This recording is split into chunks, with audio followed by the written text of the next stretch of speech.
Hi there, and welcome to the Family of One Child podcast. I'm for comment, a wife, a part-time working mom, and a full-time believer in making the most of every joyful and sometimes busy moments of raising an only child.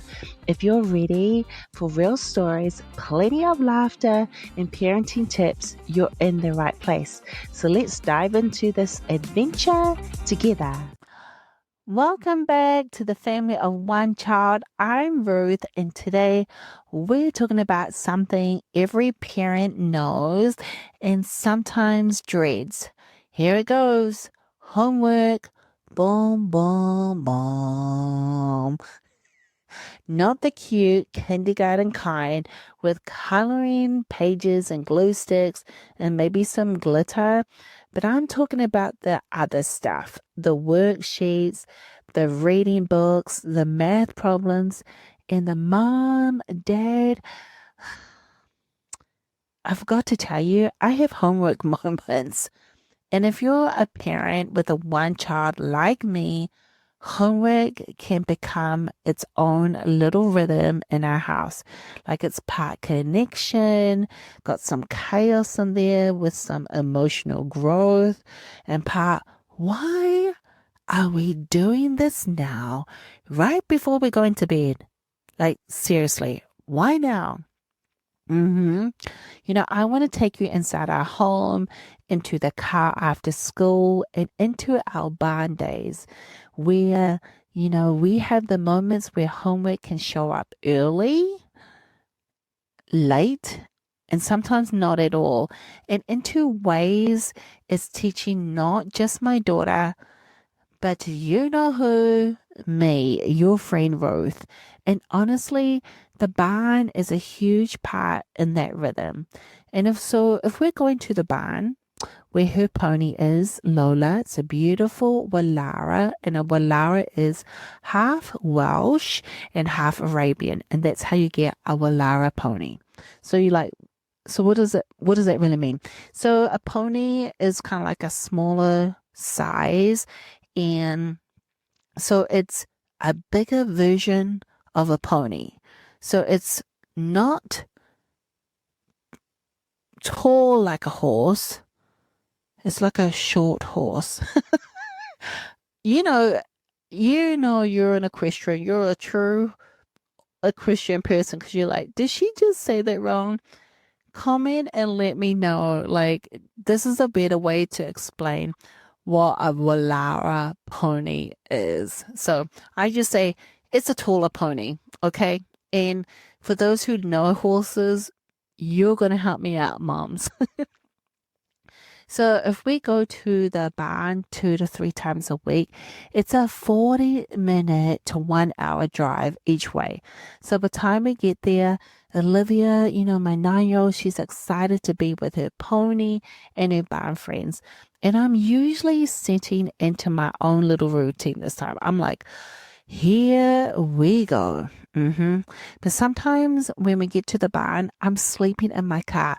I bring my pillow, I bring my blanket because let's be honest, after working all day at my job, and then the idea of driving all the way back home for 40 minutes to an hour, only to turn back after 20 minutes later to pick her up from the barn, my body, my soul, spirit, and body is saying absolutely not. Okay, once again, my spirit is very positive, but my soul and my body are like, you have got to be kidding me. Nope. So, could I go to a coffee shop instead? Technically, yes, I could go, but realistically, that's another 15 or 20 minutes, probably driving around, finding a coffee place. And then if I sit down with a coffee and cake, I will most likely eat another cake just to keep myself awake. Or I will probably fall asleep at the coffee table. And do the people at the coffee restaurant or the place want to hear me snoring? It's not a good look when I'm tired. So I stay in the car while she's at the barn. Sometimes I take a nap. Like I said, I have my pillow. Sometimes I watch a movie on my phone, and then sometimes I scroll on social media like it's my other part-time job because I'm really good at that. So it's my little pocket of rest of evening before we pick it up again. And then after her lesson on after her writing lesson or her just being at the barn, we drive all the way back home because our evening keeps moving. And then she has a shower. And then, because being at the barn, you got the hay, you got the dust, you got the horse smells. And then we have dinner. And depending on the night, if I stop to pick up McDonald's on the way home, because for me it's quicker after the barn, we just go straight through the drive-through. I mean, her dad will offer when it's just her and him. He will give you options. They'll have dinner before they go to the barn at the restaurant. They'll go to a restaurant. But me, I'm like, no, we are going to the barn and then we're coming home. Or we go to the barn, we go to a restaurant, drive through, and then we get home and she can eat her chicken nuggets in the car, and that is fine. But when she goes, like I said, when she goes to the barn with her dad, she'll do her homework. If she has homework, she'll do her homework in the car with him, which is great because there's no problem. There's no forgetting of homework. There's no surprises at bedtime. It's just sometimes when she does forget, and it's not usually, it's only because one, she really did forget, or two, she's like, I didn't want to do it because I just wanted to watch a movie or do anything but homework. And I get that. But most times, and I'm meaning like 100, probably 99%, that's a lot. I'm always asking her in the car every day, do you have homework as soon as I pick her up? I mean, that's the first thing is like, how was your day? Great. Anything you want to share? Do you have homework? Because I know our evenings, right? I know they're going to be full and we all get tired. And she'll say, yeah, either I do or I don't have homework. And then, like, like I said, if she does forget, it's because she's like, oh, I just forgot, mom. Or, you know what? I just didn't want to tell you because I wanted to do something else. And then I'll be like, darling, we can't help you if you don't tell us. And when I tell her that, I'm really doing my best not to yell, but then she'll say, you're yelling. Uh-huh.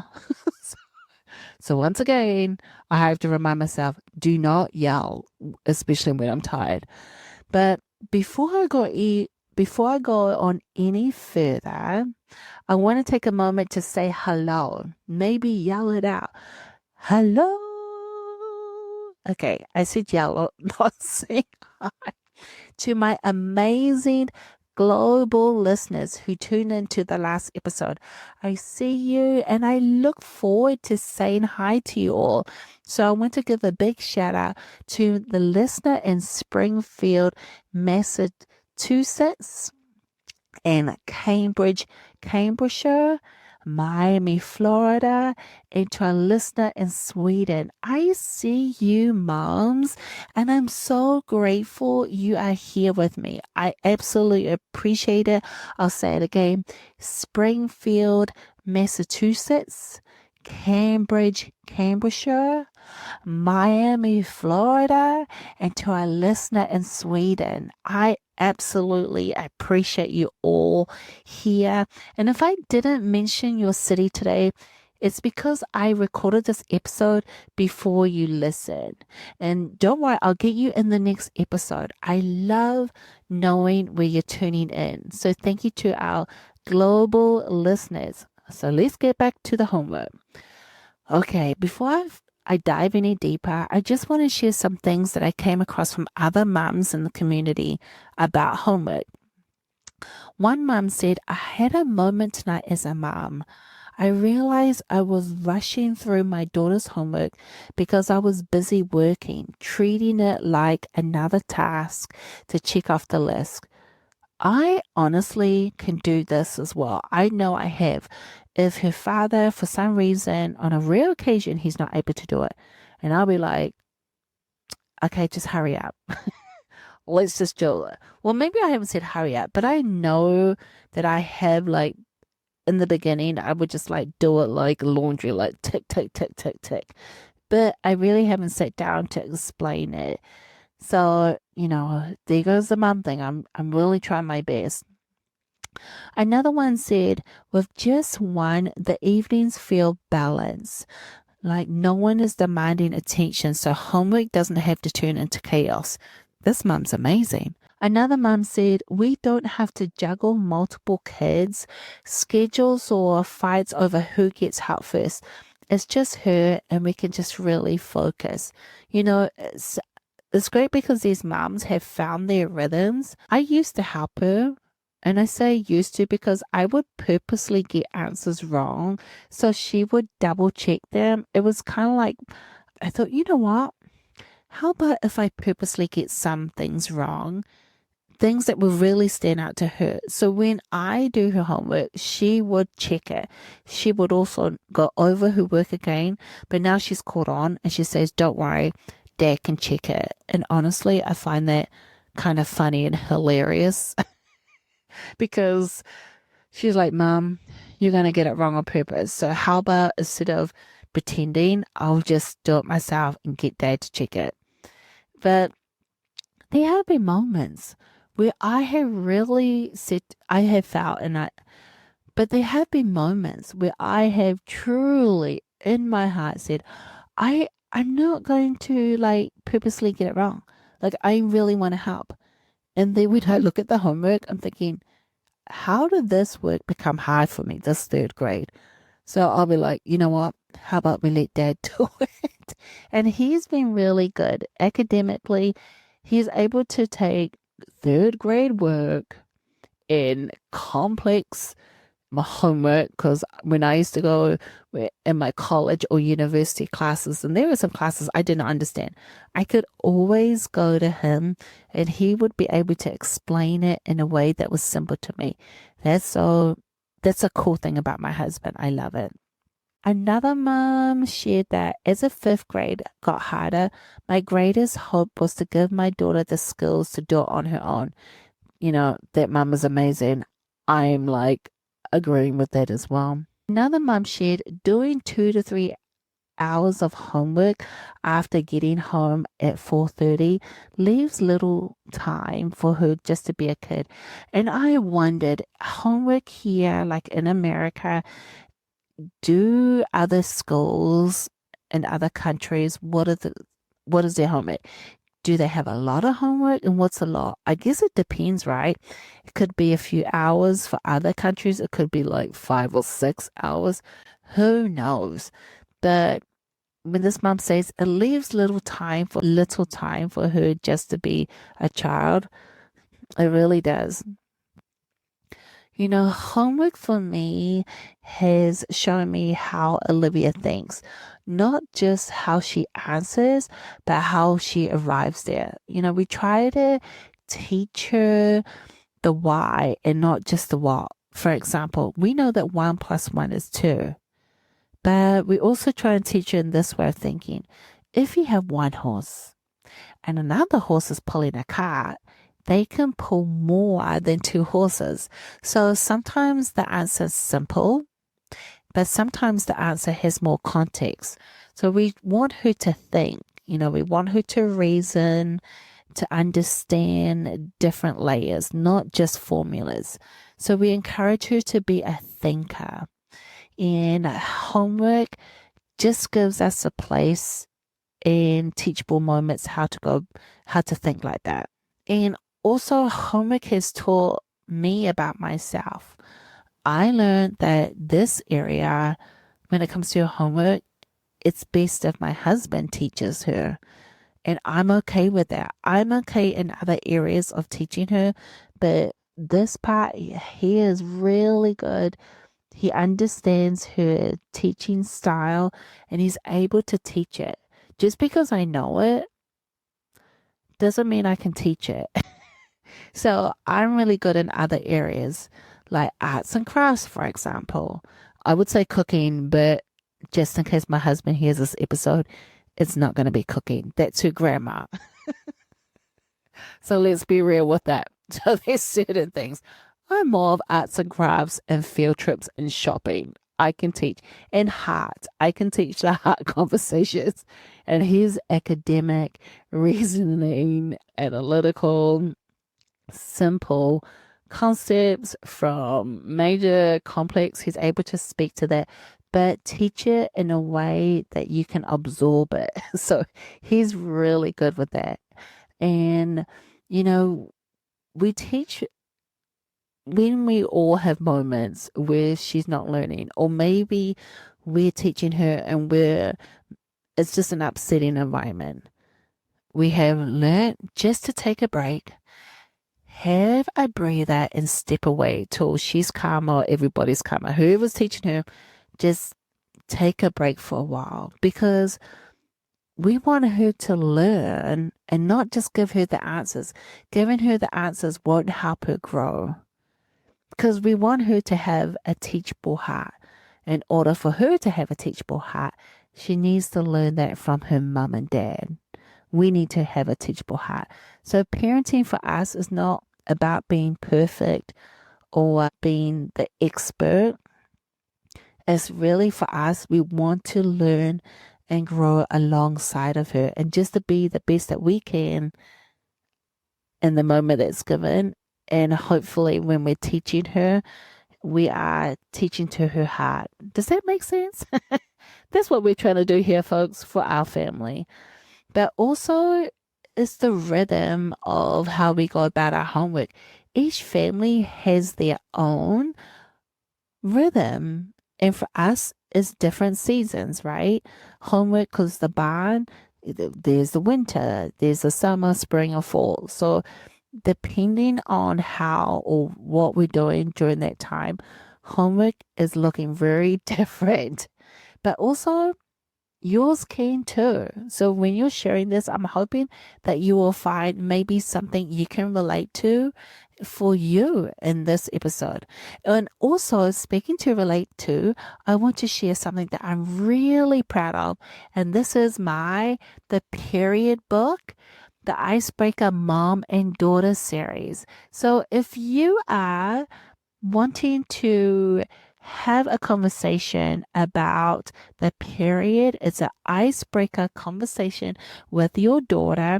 This book would be for you. It has wonderful illustrations right here, very colorful illustrations, and it also has a diary, not a diary, but a journal in the middle. It's a simple question. And then also there's coloring pages at the back. It's all in one for you or your daughter to color in together. And so this is just one part my daughter colored in this part here. I wanted to show you that. So this book is $12.99. You can get this on Amazon, $12.99 American. And so I would love for you to get a copy. The Period Icebreaker Mom and Daughter series. There will be more series coming out. I would love for you to get your copy. Thank you so much for supporting this. It truly helps out as well. So I just want to say and just give you encouragement. You are doing the best you can, especially with homework, with the time that's given, with the resources you have.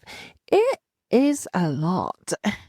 And depending, maybe you're the one that's doing the homework and your husband is the one that's cheerleading you on. For me, I'm cheerleading my husband on as he's doing homework. You're going to find strengths that work best for you and your family, and the rhythm when you do homework, when you don't do homework, and the timing that works best for you.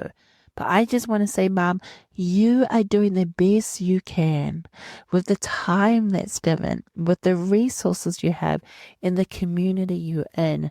You are loving on your daughter, you're loving on your husband, and you're loving on yourself. And I just want to continue to encourage you to love on yourself. Give yourself grace. Give yourself time. Give yourself just encouraging words.